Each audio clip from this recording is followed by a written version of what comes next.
My name is Philip Holyman. I'm one of two co-directors of Little Earthquake, which is a theatre company based in Birmingham. Gareth and I jointly lead the company, and we have a part-time producer who works with us, but we are primarily responsible for our strategy, our programming strategy, our values, our mission, for coming up with the work that we make, and usually leading or overseeing the delivery of those projects. So it's everything from the 5% of our time that we spend having fun making art through to the 95% of the time that is meetings, admin and applications. Because I don't have much of a visual arts background, the notion of a gallery for me is probably very different to what someone who's used to being around galleries would think of. I think of galleries the way I think about any potential space for people to experience culture, and that they should be a blank canvas for artists and curators to project onto whatever it's important for them to say and share, but also for audiences and visitors to take from that whatever is relevant to them. You know, when we work with drama students and acting students, we talk about it's their job as artists to make sense to an audience, but it's the audience's job to decide what the work means. And I think if gallery spaces have any relevance in this day and age, it's about that intersection of what artists want to say and what audiences actually think about the work itself, but also the relationship between that work and the realities of their lives.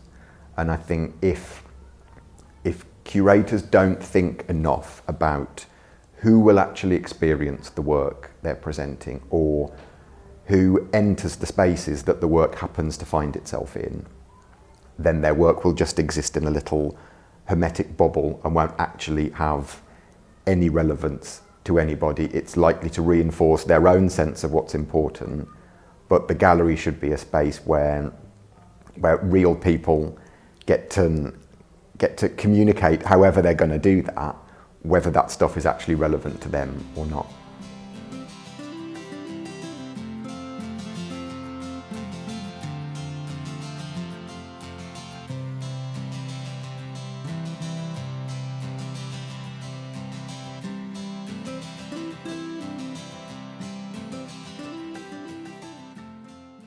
Our curatorial process is a very new thing to be able to speak of. The exhibition that's currently running at MAC is the first exhibition we've ever curated. We've curated festivals in the past, which is in some respects the same and in some respects different than a single standalone exhibition. I think that the easiest way to sum up what our process is to talk about what the company exists to do. And the company exists to give people experiences that aren't boring. So we've got one commandment that we live by, and that is, thou shalt not bore. So audiences are the most important ingredient in everything we do. And our policy is that you can do anything you want to an audience except bore them, which is the greatest war crime in the history of the cultural sector, is to bore people. So you can make them angry, you can make them laugh, you can make them think about things, you can entertain them, you can give them an escape from their everyday reality for a bit if that's what they need or looking for. Just don't bore them. And so in practice, that means we need to put our audience at the forefront of our thinking whenever we put a project together. And probably 75% of our project ideas fall by the wayside because they don't pass the audience test well enough. So in terms of the exhibition that's on now, there was a lot of time spent thinking about who we would like to come to experience the work and who was likely to come and experience the work given where it is and how people use this building. And so when Debbie Kermode, who's the artistic director here, was talking about the exhibition, she said, context is everything, Phil. Context is everything. And that sort of sat like a neon sign in my head all the way through the work that me and Gareth were doing. So we knew that the letters and artifacts alone wouldn't tell enough of a story for someone who came to that exhibition either without knowing the context of the protests or without having any LGBTQ plus lived experience or awareness of their own. So for us, the context of the exhibition was to situate those letters at the end point of a chronology that goes back at least until the late 1950s, but in practice, all the way back to Henry VIII legislating about what two men were and weren't allowed to do with each other. And so the 3 metre wide timeline that visitors will find on the left-hand wall of the exhibition is the core of that context. It situates lots of episodes in British social history and legislation about the existence of LGBTQ plus people and how and when they can and cannot be spoken about, and particularly how children can and can't get to hear about the existence of such a thing as LGBTQ plus identity. And so that really was the cornerstone of the exhibition and kind of unlocked the rest of the structure and then the audience journey that we planned for how all of the artifacts were going to be displayed. Because we're theatre makers by instinct, telling a story through everything we make is a sort of given. It's fundamental to how we approach any project we might be developing. And the same applied here. We needed to work out what the story of the artifacts in the collection was. And we assumed from the outset that there was one story. But as soon as you start going through a box of 200 different things, we really quickly saw that there were very distinct reasons why people had felt compelled to write. And there were lots of sort of Venn diagram crossovers between them. So we started very systematically to subdivide letters in thematic groups or groups where there were common threads between what people were saying or how they identified. And so in practice, this meant we've got 4 distinct subsections within the exhibition. And we organised them in terms of the audience journey from a wide sense of official or political or kind of organisational perspectives, then starting to narrow down to the wider LGBTQ plus community. Then there was a much narrower section on educators, so people connected to the education sector. Again, with some really interesting crossover with teachers who identify as LGBTQ plus of different generations. They became the bridge from one section to the other there. And then that led us on to sharing current relationships and sex education guidance for schools, which in its current form came in 2020 at a really interesting point about a year after the protests at Anderton Park School began. And then the climax, so to speak, of the journey is a very tight focus on families, on either people who have LGBTQ plus family members or who are themselves a parent or parents within an LGBTQ plus family unit. And so it felt like straight away there was a very natural story progression, kind of spiralling inwards to the tiny unit of an LGBTQ plus family that really is the thing that I think would be most at stake in terms of this entire protest. Someone who would be most invested in this whole story and the social attitudes that are surrounding it, not just in the city, but nationally and internationally as well. But we knew that those 4 sections by themselves weren't a whole story. We needed to have a way in for people before they saw any of the artifacts, so that the objects they then saw already had some meaning and some point and some purpose.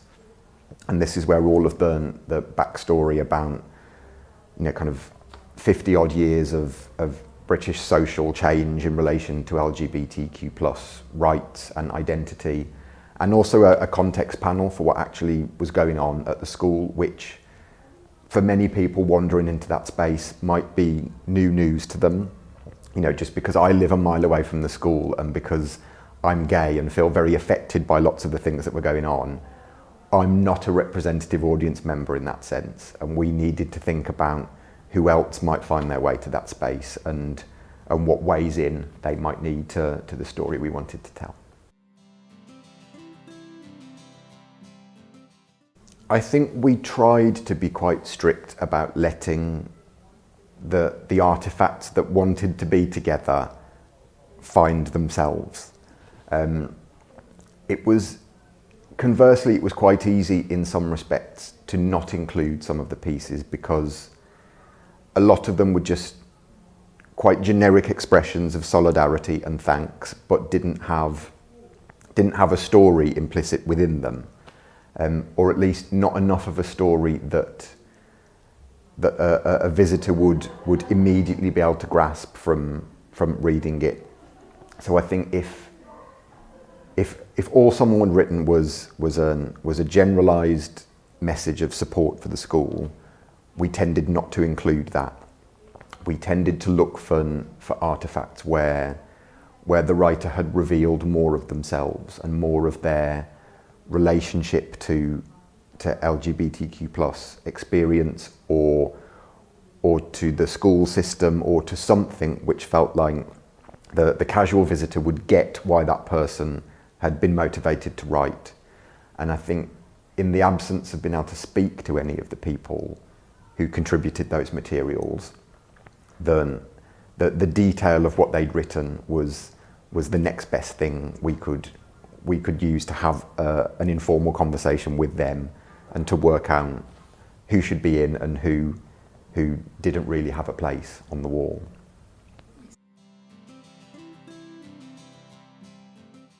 I don't tend to go to exhibitions very often, but the last really significant one I went to directly informed this one. So Gareth and I went to the Stanley Kubrick exhibition at the Design Museum. This must have been just pre-pandemic, and I think it had toured quite extensively internationally before it came to the Design Museum. It was amazing. It was a beginning to end look at Stanley Kubrick's life and career, and it was absolutely saturated with personal artifacts, not just kind of very publicly available stuff to do with his films and his work, but a lot of his own personal notebooks, his own personal memorabilia, kind of photographs and films that I think his daughter and his wife had taken, lots of quite intimate stuff. And it was also really beautifully colour-coded. So as you arrived, you walked across a replica section of the carpet from the Overlook Hotel. And then as you moved through chronologically, each zone had a discrete colour coding, so you knew where the Spartacus section started and ended, and where the Full Metal Jacket section started and ended. But you would also see, as you got to the end of the section you were in, little tantalising colour-coded glimpses of what might be coming next, so that you knew you were on this journey, this progression through the space, but it was kind of so discreet and yet so kind of elegant and really easy to understand. And as well as the exhibition itself being fundamentally really interesting because we were really into Stanley Kubrick stuff, the way we were guided through the space really contributed to the experience, I think, because it very gently told you what you should see in what order, and so as a piece of storytelling to kind of map the things that I know about onto it, it told that story really beautifully because you went through the works chronologically and you got to an end point where you felt like you'd experienced an entire life in the space of the journey that you'd been on. And there was so much in there to see the way you were guided with the positioning of the material and also this colour coding meant that you felt you'd seen everything, that you hadn't missed anything by the end of it. And I think it was genius, really, you know, to take such a volume of work and make it so coherent and make it so entertaining was, a brilliant piece of curation by whoever, probably a substantial team of people, made that happen.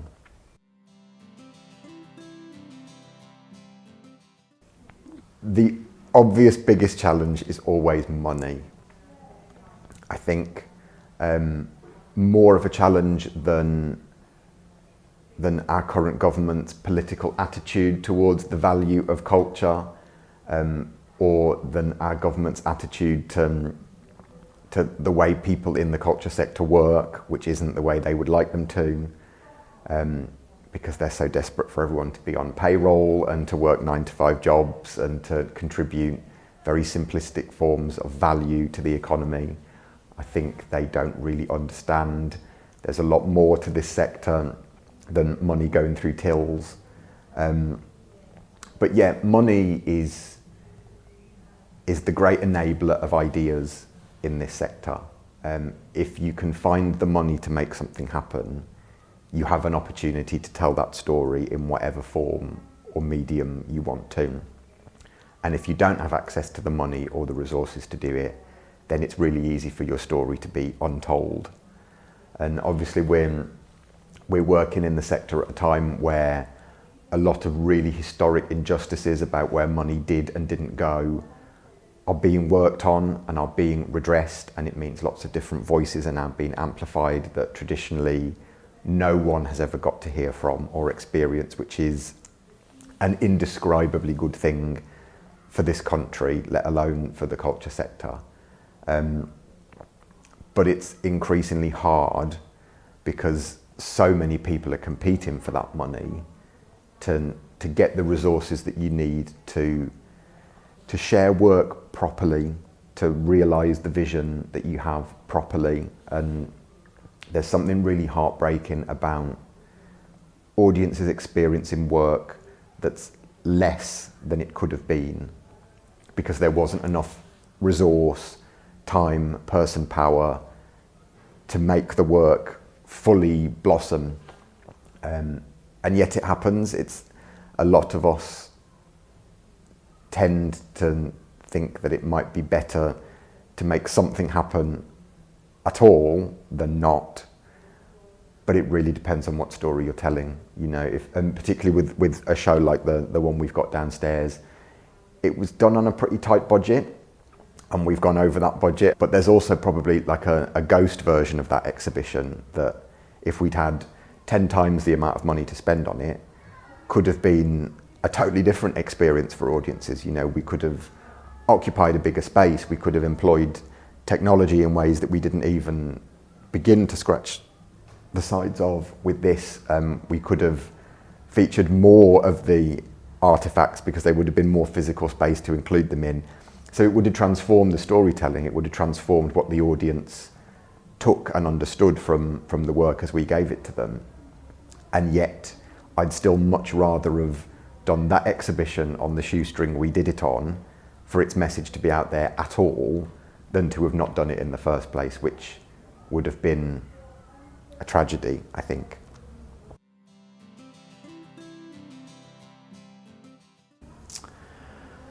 My favourite part of my job is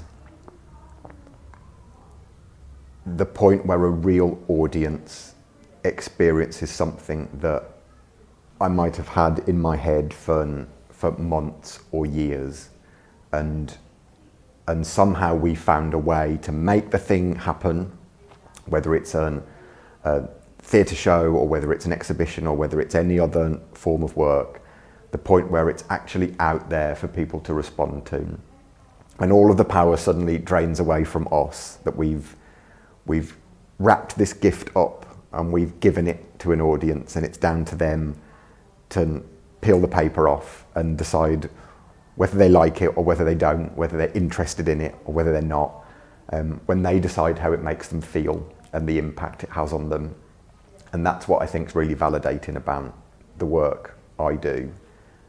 As someone who's really scared of meeting new people in everyday life,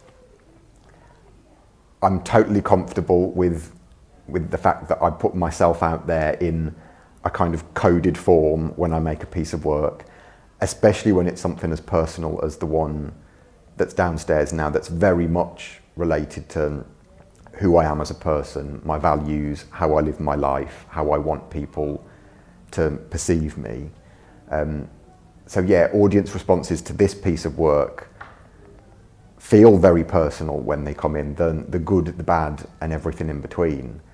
But it's kind of thrilling at the same time, you know, to offer something up to real people with no real ability to say what their response to it will be, and just waiting to see what will happen, and getting teeny tiny Instagram messages from someone we've never met saying, thank you so much for doing this, and a little red heart. You know, that kind of stuff is really validating, because even though I will never meet that person, I will never get to know them as real people in real life, we've made a connection, a little brief connection through the work that I know has had an impact on someone, and that's a really lovely thing to feel.